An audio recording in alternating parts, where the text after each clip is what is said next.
దేవునికి మహిమ కలుగును గాక. ప్రభు పేరట మీ అందరికీ వందనాలు, శుభాలు. మరణాత ఈ పరిశుద్ధ వారాలు, పరిశుద్ధ సోమవారం, మరి ఈ యొక్క 4 రోజులు పరిశుద్ధమైన సోమవారం, మంగళవారం, బుధవారం, గురువారంతో ఉపవాసములు మరి ముగించి శుక్రవారం, మంచు శుక్రవారం ప్రభు యొక్క సిలువను చేరేవారుగా ఉంటాం. కనుక ఈరోజు ప్రియులారా, మరి చేదు అంటే ప్రభుకి సిలువ వేసే ముందు, అనగా సిలువ వేసిన తర్వాత ఆ బాధను తెలియకుండా ఉండటానికి చేదు చిరక ప్రార్థన చేద్దాం. ప్రేమామయుడా, కరుణామయుడా, దయామయుడా, సృష్టికర్త, మహోన్నతుడా, దయగల వందనాలు. ఈ సమయంలో నిదేన దాసుడిని నేను ప్రభా నీ లేఖనమును చేతపట్టి ఈ పరిశుద్ధమైన మంగళవారం, సోమవారం నీ ఆత్మతో, నీ పరిశుద్ధాత్మతో నన్ను బలపరచండి దయ్యా.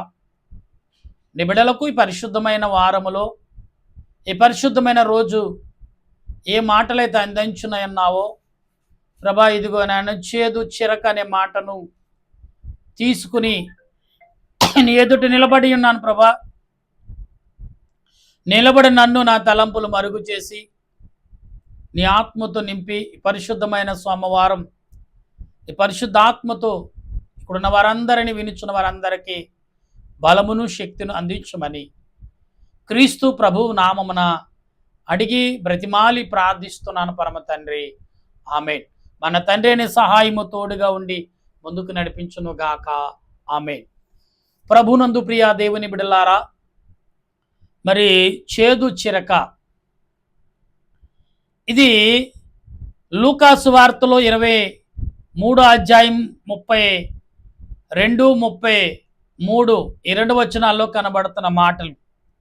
అలాగే మరి మత్తయి సువార్త 27వ అధ్యాయము 34వ వచనంలో కనబడుతున్న మాటలు. అంటే ఈ చేదు చిరకను ఆయనకి అందించినప్పుడు ఆయన రుచి చూచి తాగనొల్లకుండెను. అంటే ఆల్రెడీ అది తాగితే మానవుడికు విడుదల ఉండదు, మత్తుడైపోతాడు ఆయన. కానీ సాతాను చేతుకు చిక్కకుండా తన పిల్లలైన వారిని కాపాడటకు పరిశుద్ధాత్మ దేవుడు ఆయన కుమారుడికి ఎంత బలం ఇచ్చాడు అనేది ఇక్కడ మనం అర్థం చేసుకోవచ్చు. ఆ చేదును చిరకను వారు అందించినప్పుడు దాని వాసన చూసి, రుచి గమనించి ఆయన దాన్ని తాగకపోయేను. అది గాని తాగి ఉంటే ఆయన మత్తుడవుతాడు, నిప్పు తలగకుండా చనిపోతాడు. కానీ ప్రియులారా, అటువంటిది ఎన్నడూ ఆయన ముట్టుకోలేదు, ఎన్నడూ ఆయన తాకలేదు. ఈరోజు ఈ పరిశుద్ధమైన సోమవారం నాడు యేసుక్రీస్తు పరిశుద్ధాత్మతో నిన్ను బలపరచాలని, పరిశుద్ధాత్మతో నిన్ను నింపాలని, పరిశుద్ధమైన విలువలను, పరిశుద్ధమైన వెలుగును, పరిశుద్ధమైన శక్తిని నీకు తాకాలని, నువ్వు కలిగి ఉండాలని యేసుక్రీస్తు ప్రభు గ్రహించి ప్రియులరా అట్టి కార్యమును ఆయన తలపెట్టి ఉన్నాడు. ఈరోజున మనం గమనించాలి. ఈ సాయంకాల సమయంలో వింటున్న మనం ఆలోచించినప్పుడు ఇక్కడ మనకు కనబడుతున్న వాక్యమును ప్రియులరా, యేసు ప్రభు సిలువ పలిగిన ఈ కపాల స్థలమును గొలుగొత అనబడిన చోటుకి తీసుకువచ్చి చేదు కలిపిన ద్రాక్షారసమును ఆయనకి త్రాగనిచ్చిరి గాని ఆయన దానిని రుచి చూచి త్రాగనలకపోయెను. వారు ఆయన సిలువ వేసిన పిమ్మట చీట్లు వేసి ఆయన వస్త్రములు పంచుకునిరి. అంతటి వారు అక్కడ కూర్చుండి ఆయనకు కావలి ఉండిరి. ప్రియులారా, ఇక్కడి నుంచి చూడండి, ఆయన ఆ ద్రాక్షారసము చేదు తనగా మత్తుతో నింపబడిన ద్రాక్షారసం, ఆ చిరకను ఆయన రుచి చూచి తాగనలేకపోయేది. దేని కొరకు ప్రియులారా? ఈరోజు బాధ వస్తే మందు తాగుతాం, ఏమండి, ఇంకా నిద్ర పడతా టాబ్లెట్ వేసుకుంటాం. కానీ యేసు ప్రభు సిలువు పైన ఒక పక్క నుంచి రక్తం కారుతుంది. తండ్రి వీరేమి చేయుచున్నారు, వీరు ఎరగరని ఈ మాటలు అనపడుతుంది. ఏమంటున్నాడు చూడండి ఇక్కడ. యేసు ఆయనను మోపబడిన నేరము రాసి ఆయన తలగా పైగా ఉంచిరి. మరియు కుడివైపున ఒకడును ఎడవ వైపున ఒకడును ఇద్దరు ఇద్దరు బందుపోటు దొంగలు ఆయనతో కూడా సిలువ వేయబడిరి. ఆ మార్గమున వెళ్ళుచున్న వారు స్థలలూచుచు, దేవాలయమును పడగొట్టి 3 దినములలో కట్టువాడా, నిన్ను నువ్వు రక్షించుకుని నీవు దేవుని కుమారుడు అయితే సిలువ మీద దిగుమని చెప్పుచు ఆయనను దూషించిరి. అలాగూ శాస్త్రులను, పెద్దలను, ప్రధాన యాజకులను కూడా ఆయనను అపహాసించిరి. వీడు ఇతరులను రక్షించును గాని తాను రక్షించుకోలేనేడు. ఇశ్రాయేలు రాజు కదా, ఇప్పుడు సిలువ మీద నుండి దిగిన ఎడల వాని నమ్మిదము, వాడు దేవుని యందు విశ్వాసముంచునేము. నేను దేవుని కుమారుడని చెప్పుకొనను గనుక ఆయనకి ఇష్టడైతే ఆయన ఇప్పుడు వారిని తప్పించు నేను వారిని చెప్పను. ప్రియులరా, ఇక్కడ ఎంత దారుణంగా ప్రజలు మాట్లాడుతున్నారు చూసారా? ప్రియులరా, ఈ మాటను ఎప్పుడైతే సిరకని అందించున్నారో పరలోక పరిశుద్ధులు అందరూ కూడా ఆయన ఏం చేస్తాడు అని ఎదురు చూశారంట. పరలోక దేవదూతలు కూడా ఎదురు చూశారంట. ప్రభువా ఏంటి పరిస్థితి అన్నప్పుడు ప్రియులరా, మనం ఆలోచన కలిగి ఉండాలి. అక్కడ యేసు ప్రభు ఎప్పుడైతే ఆ సిరకను పట్టుకొచ్చారో ఆ సిరకను వాసన చూశాడు ఆయన. ఇది మద్యముతో కూడినది అని, మత్తుతో కూడినదని గ్రహించాడు. అంటే పాపానికిని మనిషి దేహానికి కిట్టనది చారనది. ఈ పరిశుద్ధమైన సోమవారం దినమున పరిశుద్ధాత్మ దేవుడు నీతో నాతో మాట్లాడుచున్నాడనే విషయమును మర్చిపోవద్దు. మీరు ఇన్నాళ్ళు చేసిన ప్రార్థన వేరు, ఇన్నాళ్ళు చూపించిన భక్తి వేరు, ఇన్నాళ్ళు మొరపెట్టిన మొర వేరు. ఇప్పుడు మొరపెట్టిన మొర మరొక రీతిగా ఉంటుంది. దేవుని బిడ్డలారా, యేసు ప్రభు గెత్సెమనే తోటలోని విడిచిపెట్టే ముందు 2-3 రోజుల ముందు ఆయన ఎంత కఠినమైన ప్రార్థన చేశాడో మనకు ఎవరికైనా తెలుసా? ప్రియులారా, ఆయన ఒక్కడికే మానవుడిగా ప్రార్థించాడు. ఎంత కఠినంగా ప్రార్థించాడంటే మనుషులు ఎవరు ఊహించని రీతిలో కన్నీరు కార్చాడు.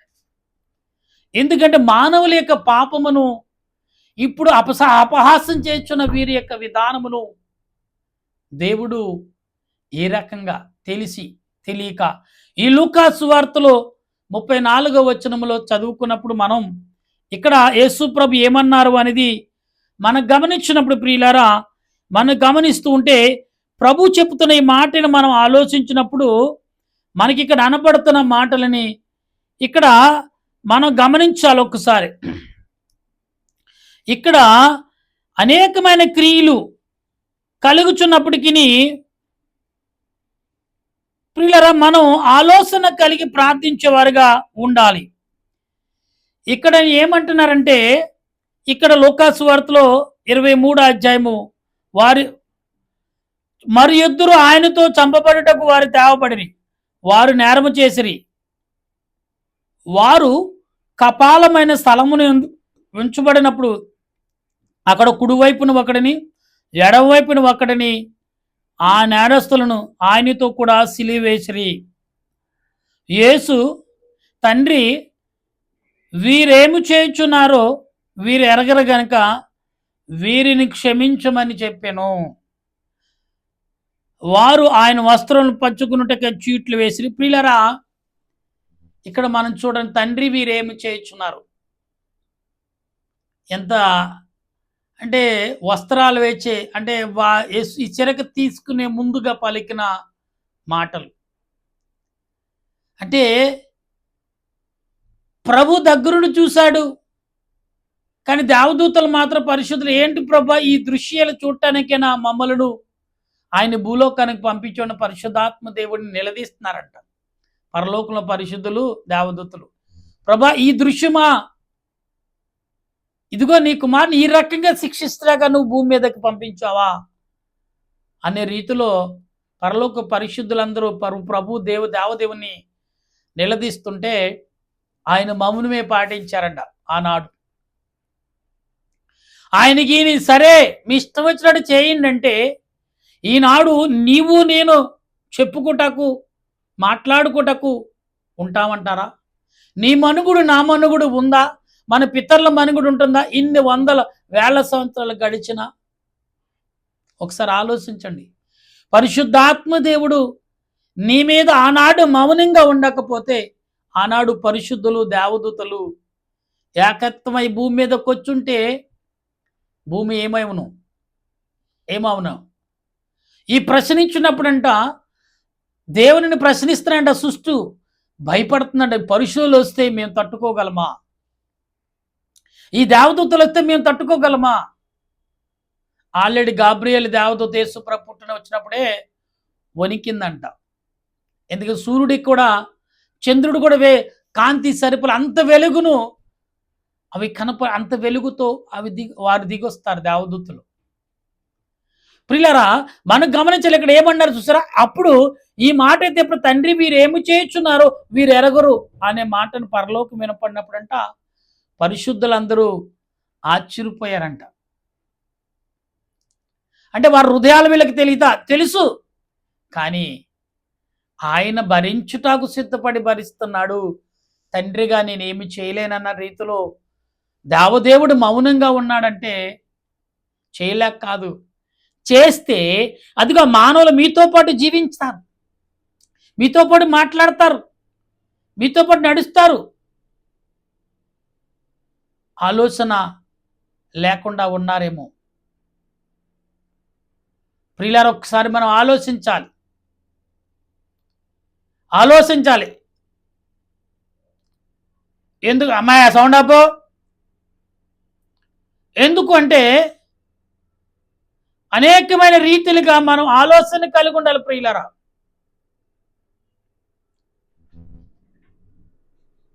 ఎందుకంటే ఆత్మ సంబంధమైన తలంపులు మనం కలిగి ఉన్నప్పుడు పరిశుద్ధాత్మ దేవుడు ఏ రకంగా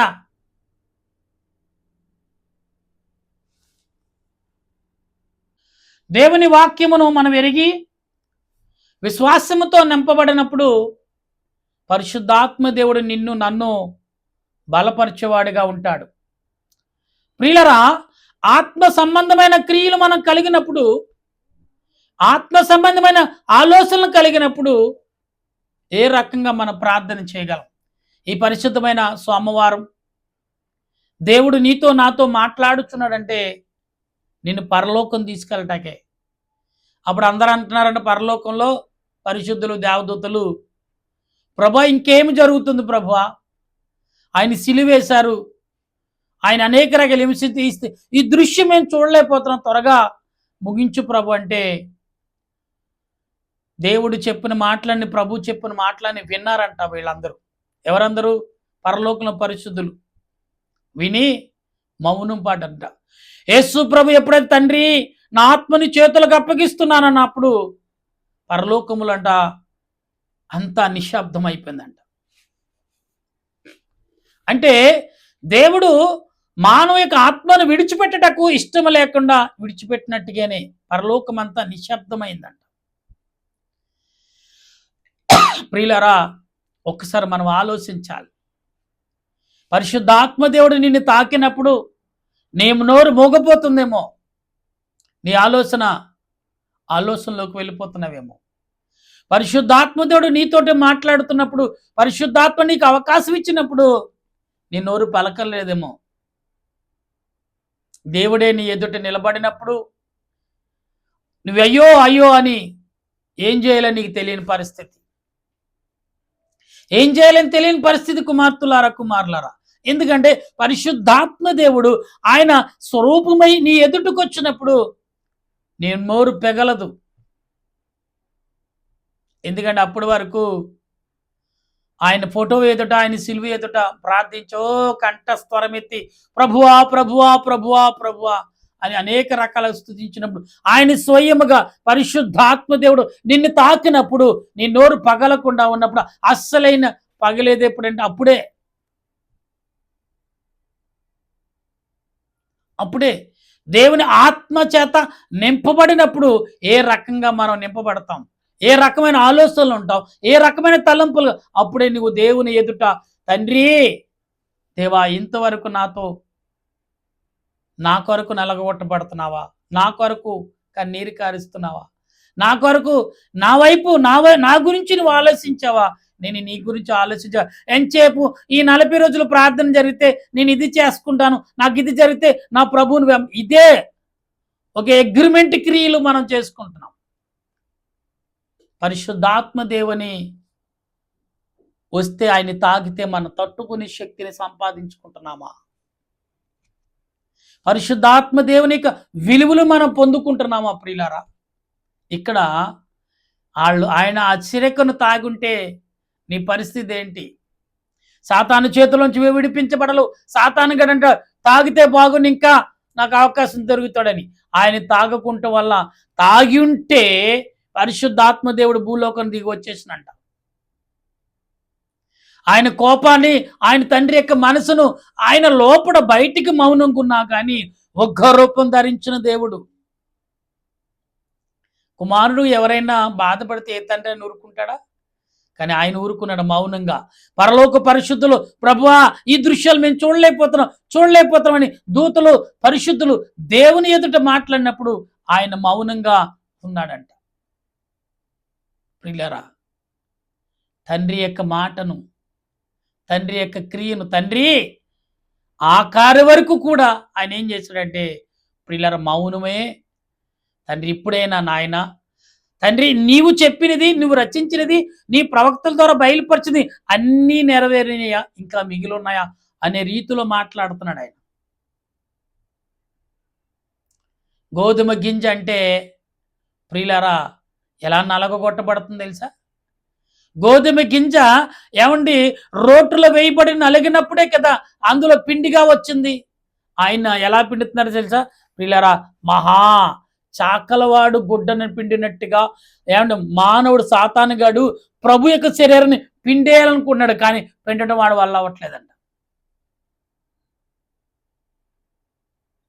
అప్పుడు ఎలాగ పిండాలో, ఎలాగ నండి పిండితే నేను రక్తము నేను కారుతానో ఆయనే నలగొట్టించుకుని ఆయనకే రక్తము కార్చి ఆ రక్తము నేల మీద పడితేనంట ఆ వేడికి సాతానుగాడు తట్టుకోలేకపోతున్నాడంట.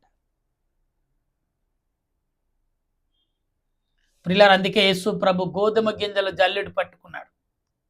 గట్టి గింజలయ్యో పొల్లి గింజలయ్యో జల్లించే కాలం సమీపించింది ప్రియులారా.